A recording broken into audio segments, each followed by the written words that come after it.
Shalom, shalom, amada, boa noite, glória a Deus pela sua vida. Estamos aqui no Devocional da Noite, livro de Hebreus. Hoje a gente vai ver o capítulo 8 e o 9. Tem muita coisa pra gente ver, mas antes vamos orar. Vamos agradecer a Deus, que é o Deus Todo-Poderoso, bendito de nossas almas, o dono dos nossos dias. Então vamos agradecer a Ele e chamar a presença do Espírito Santo. Querido, amado, poderoso Deus, Tu és bem-vindo em nossas vidas. Espírito Santo, Te faz presente. Precisamos mais do que tudo da Tua presença. Fala conosco, fala ao nosso coração. Queremos bendizer o Teu nome, declarar que Tu és santo, que Tu és o amado de nossas almas, que não existe outro. Não existe outro Senhor. Tu és o Senhor de nossas vidas. Reconhecemos Jesus como o único Senhor e Salvador de nossas vidas, o nosso bem maior. Eu não tenho outro bem além de Ti. Eu não tenho outro bem além de Ti. Senhor, Tu és o nosso bem maior, Tu és o amado de nossas almas. Eis-nos aqui, queremos Te ouvir, Te faz presente em nome de Jesus, nos traz discernimento espiritual, nos enche de sabedoria em nome de Jesus. Amém? Aleluia, glória a Deus. Então vamos lá, capítulo 8 do livro de Hebreus. Começa assim: o mais importante do que estamos tratando é que temos um sumo sacerdote como esse, o qual se assentou à direita do trono da majestade nos céus e serve no santuário, no verdadeiro tabernáculo que o Senhor erigiu, e não o homem. Todo sumo sacerdote é constituído para apresentar ofertas e sacrifícios, e por isso era necessário que também ele tivesse algo a oferecer. E se ele estivesse na terra, nem seria sumo sacerdote, visto que já existem aqueles que apresentam as ofertas prescritas pela lei. Eles servem num santuário que é cópia e sombra daquele que está nos céus, já que Moisés foi avisado quando estava para construir o tabernáculo. Tenha cuidado de fazer tudo segundo um modelo que lhe foi mostrado no monte. E agora, porém, o ministério que Jesus recebeu é superior ao deles, e assim como também a aliança da qual ele é mediador é superior à antiga, sendo baseada em promessas superiores. Pois se aquela primeira aliança fosse perfeita, não seria necessário procurar lugar para outra. Deus, porém, achou o povo em falta e disse: estão chegando os dias, declara o Senhor, quando farei uma nova aliança com a comunidade de Israel. Aleluia, glória a Deus. Percebeu aqui que Jesus é o sumo sacerdote, né? Que Jesus está sentado à direita de Deus, que se fosse para ele fazer o sumo sacerdote na terra, não teriam os sacerdotes na época, né? Mas Jesus, ele é o nosso sumo sacerdote. E Deus está falando assim que o povo de Israel já não estava legal, estava em pecado, reclamavam demais, faziam muitas coisas, eram muito abusados. De repente, como eu e você também somos, né? E aí Deus disse: está chegando o momento que eu vou fazer uma aliança com o povo de Israel. É a segunda aliança, né? Uma nova aliança. E ele continua falando assim: e com a comunidade de Judá, e não será como a aliança que fiz com seus antepassados quando os tomei pela mão para tirá-los do Egito, visto que eles não permaneceram fiéis à minha aliança. Eu me afastei deles, diz o Senhor. Esta é a aliança que farei com a comunidade de Israel.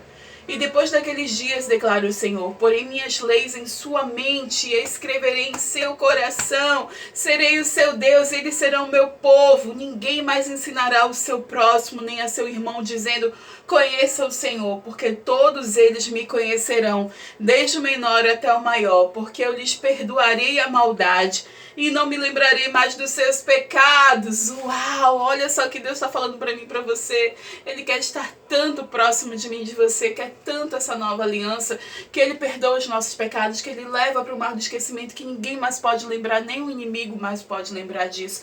E Ele está falando da nova aliança que foi feita na cruz, né, de Jesus. Terminando esse capítulo: chamando nova esta aliança, ele tornou antiquada a primeira, e o que se torna antiquado e envelhecido está a ponto de desaparecer. Vamos continuar aqui, capítulo 9. Bom, a gente viu, né, no capítulo 8, sumo sacerdote de uma nova aliança. E aqui o 9 a gente fala da adoração do tabernáculo terreno. Ora, a primeira aliança tinha regras para adoração e também um santuário terreno. E foi levantado um tabernáculo na parte da frente chamado Lugar Santo. estavam os candelabros, a mesa, os pães da presença. E por trás do segundo véu havia a parte chamada Lugar Santíssimo.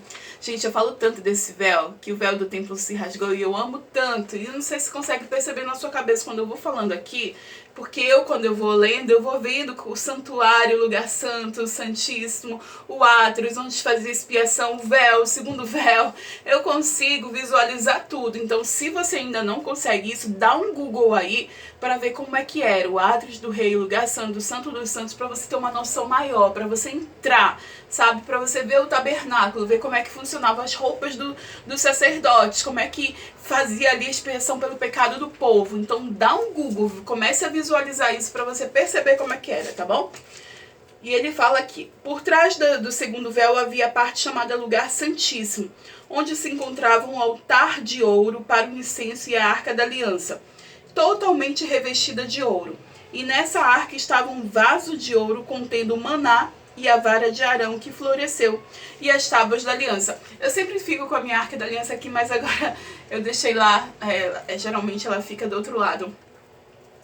E o que acontece? Dentro da Arca da Aliança tinha o quê? As tábuas, né, dos mandamentos, tinha a vara de Arão que floresceu ali. Lembra quando Arão foi mostrar para Faraó, falar sobre... ele e Moisés foram falar o que Deus queria, que o povo saísse do Egito, e fizeram aquela provação ali, jogando a vara que virou serpente, que a outra serpente comeu. Não sei se você lembra dessa história, mas existiu.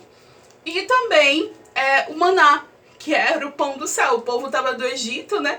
E ali eles eram sustentados pelo maná, que era um pão que caía do céu. Então, dentro da Arca da Aliança tinha esses três elementos. O maná, que fala da provisão, né?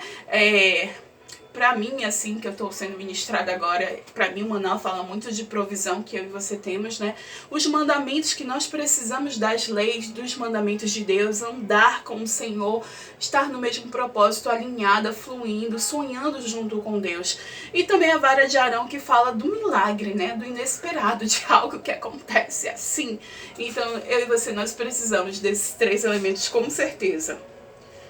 Ok, nessa arca estavam, ok, versículo 5. Acima da arca estavam os querubins da glória, que com a sua sombra cobriam a tampa da arca. E a respeito dessas coisas não cabe agora falar detalhadamente. Estando tudo assim preparado, é porque com detalhes a gente tem lá no Velho Testamento, são muitos detalhes. Gui, pega a minha arca aí pra mim, por favor, filho. Ok. A Arca da Aliança. E a respeito dessas coisas não cabe agora falar detalhadamente. Estando tudo assim preparado, os sacerdotes entravam regularmente no lugar santo do tabernáculo para exercer o seu ministério. E, no entanto, somente o sumo sacerdote entrava no lugar santíssimo, apenas uma vez por ano e nunca sem apresentar o sangue do sacrifício que ele oferecia por si mesmo e pelos pecados que o povo havia cometido por ignorância. E dessa forma o Espírito Santo estava mostrando que ainda não havia sido manifestado o caminho para o lugar santíssimo, enquanto permanecia o primeiro tabernáculo. Isso é uma ilustração para os nossos dias, indicando que as ofertas e os sacrifícios oferecidos não podiam dar ao adorador uma consciência perfeitamente limpa. Eram apenas prescrições que tratavam de comida e bebida e de várias cerimônias de purificação com água. E essas ordenanças exteriores foram impostas... Não é a Arca de Noé, não. É a Arca da Aliança. A Arca de Noé foi outra. A arca, peraí que eu já falo por ela. Deixa eu só terminar aqui. Purificação com água. Suas ordenanças exteriores foram impostas até o tempo da nova ordem. Eu já falei, né, que o sumo sacerdote entrava ali no Santo dos Santos uma vez por ano, né, com sangue de sacrifícios ali para fazer expiação pelo pecado do povo e dele mesmo. A gente vai já terminar esse capítulo. Ou você quer que eu termine já? Mas deixa eu só mostrar aqui rapidinho. Aqui, essa aqui é uma miniatura, né? A gente comprou lá em São Paulo. Comprou não, a gente ganhou dos nossos líderes. Paty e Luizinha nos deram essa arca, ó. E aqui os querubins que ficam aqui na frente, né? Uma arca toda de ouro e ela no natural, ela é grande, bem grande. Lá em Pojuca, quando a gente faz um encontro com Deus, a gente vê o tamanho real dela. Ela é bem grande, eu tenho fotos do tamanho real. E essa aqui é uma miniatura, tem os querubins, né? Ela é toda feita de ouro. Aqui os sacerdotes, né? Somente quem era levita que podia carregar a Arca da Aliança. Certa vez Davi colocou outras pessoas para carregar e deu ruim. Não sei se vocês conhecem essa história. Aqui dentro, hoje não tem nada. Geralmente tem pedidos de oração, tem nome de pessoas que a gente coloca no óleo, muitas coisas para orar. Mas a gente viu que ficam 3 elementos, que é o maná, a vara de Arão e as tábuas dos 10 mandamentos, né? Então essa aqui é uma miniatura. Eu falei comprei porque a gente foi em São Paulo e quando a gente foi visitar o Templo de Salomão, eles têm uma loja do lado e tem muitas arcas bem pequenininhas. Eu comprei várias arcas pequenininhas, dei de presente para minhas discípulas na época e foi uma benção, foi tremendo. Aí depois, quando a gente chegou em casa, a gente recebeu de presente dos nossos líderes a Arca da Aliança também. E eu fiquei muito, muito, muito feliz. Ó, glória a Deus, né? Uma miniatura, uma simbologia, porque a arca representa a presença de Deus, então que a presença de Deus também é aí na sua casa, é com você. Amém? Aqui a gente tem um símbolo da presença de Deus, mas a presença de Deus é aqui dentro, você sabe, né? Dentro de você. Deus mora dentro de você. Vamos finalizar aqui? Quando Cristo veio como sumo sacerdote dos benefícios agora presentes, ele adentrou o maior e mais perfeito tabernáculo, não feito pelo homem, isto é, não pertencente a esta criação, não por meio do sangue de bodes e novilhos, não por meio de sangue de bodes e novilhos, mas pelo seu próprio sangue. Ele entrou no lugar santíssimo de uma vez por todas e obteve a eterna redenção. Uau! Uau, é real, é o sangue de Jesus que nos purifica, que nos limpa, que nos cura, que nos trata, que nos fortalece, que nos... Ai! É o sangue de Jesus que é poderoso e é real. Então não precisa mais de sangue de animais, agora é o sangue de Jesus que ele fez de uma vez por todas, não precisa mais uma vez por ano e fazer ali sacrifícios, porque Jesus já foi o sacrifício vivo, então não precisa mais nada disso, Jesus já fez tudo por mim e por você. Ora, se o sangue de bodes e touros e as cinzas de uma novilha espalhadas sobre as quais estão cerimonialmente impuros os santificam de forma que se tornam exteriormente puros, quanto mais o sangue de Cristo, que pelo Espírito Eterno se ofereceu de forma imaculada a Deus, purificará a nossa consciência de atos que levam à morte, para que sirvamos ao Deus vivo. Então, quanto mais o sangue de Jesus, né, sobre mim, sobre você. A gente fala, sangue de Jesus tem poder. Mas não é para ser clichê, não é para ser uma coisa comum, normal. É algo poderoso, é algo sobrenatural e é real, é verdadeiro. O sangue de Jesus tem muito poder para curar e que te cure agora, que chegue aí em você, que cure sua mente, seu coração, seu corpo físico, suas células, seus órgãos vitais, em nome de Jesus. Amém? Sangue de Jesus tem poder. Por essa razão, Cristo é o mediador de uma nova aliança, para que os que são chamados recebam a promessa da herança eterna, visto que ele morreu como resgate pelas transgressões cometidas sobre a primeira aliança. Falei, né? Cristo é essa nova aliança que Deus estava falando. No caso de um testamento, é necessário que se comprove a morte daquele que o fez, pois um testamento é só validado no caso de morte, uma vez que nunca vigora enquanto está vivo quem o fez, e por isso nem a primeira aliança foi sancionada sem sangue. E quando Moisés terminou de proclamar todos os mandamentos da lei, todo o povo levou sangue de novilhos e de bodes, e também água, lã vermelha e ramos de sopo, e aspergiu o próprio livro e todo o povo, dizendo, este é o sangue da aliança que Deus ordenou que vocês obedeçam. Sabe o que me lembrou aqui? Rapidinho, um parêntese, é porque falou a lã de novilhos, né? Uma lã vermelha. Você sabe que já existe. E a gente está esperando a volta de Jesus, né? E Israel, eles querem levantar um novo templo, terceiro templo, né? E ali querem fazer sacrifícios de novo. E eles queriam essa lã vermelha, e ela já existe, ela estava extinta totalmente. Já nasceu, já tem mais. E eles estão totalmente preparados, com uma nova Arca da Aliança. Eles têm todo o material, que são vários detalhes, eles têm tudo. Tem uma galera só esperando para que seja levantado. Na verdade, no lugar do templo hoje tem uma cúpula messiânica, né? E isso gera um grande conflito dos judeus e dos não-judeus naquele lugar. Então eles queriam muito que aquela cúpula, que inclusive foi bombardeada recente, né? Tiveram vários bombardeios lá terríveis, mas eles querem muito que aquilo acabe. Inclusive levaram a culpa disso, né?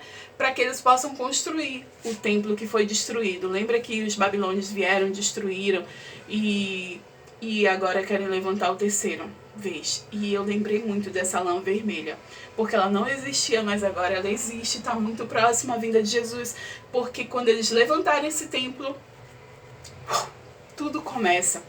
Nossa nova vida em Cristo começa, a eternidade começa. Então, tá muito perto. Se liga, nós somos a última geração antes do arrebatamento.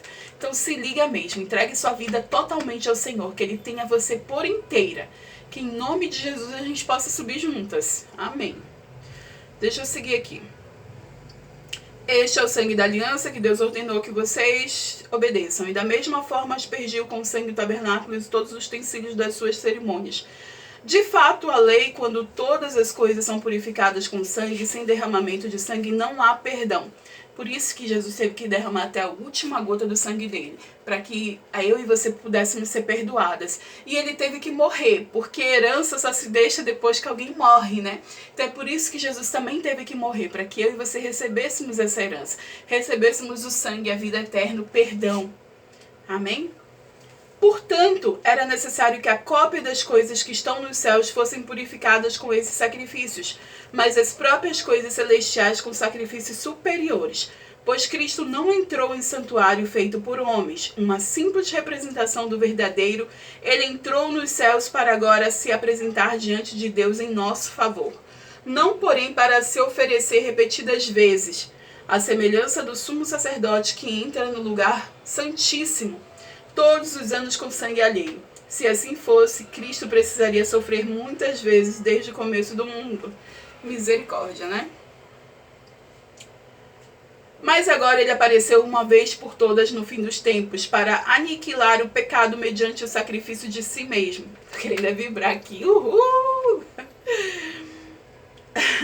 Da mesma forma como um homem está destinado à morte uma só vez e depois disso enfrentar o juízo, assim também Cristo foi oferecido em sacrifício uma única vez, para tirar os pecados de muitos, e aparecerá a segunda vez, não para tirar o pecado, mas para trazer salvação aos que o aguardam. Eu e você estamos aguardando, nós temos a salvação e vamos para a eternidade em nome de Jesus. E bastou ele fazer uma única vez, né? Derramar todo o sangue dele por mim e por você. Glória a Deus, porque nós vamos para a eternidade, vamos levar também nossas famílias, nossos amigos, vamos, saquear o inferno para encher o céu, amém? Tamo junta? Vamos saquear o inferno e vamos povoar o céu, aleluia! Glória a Deus por todas as coisas.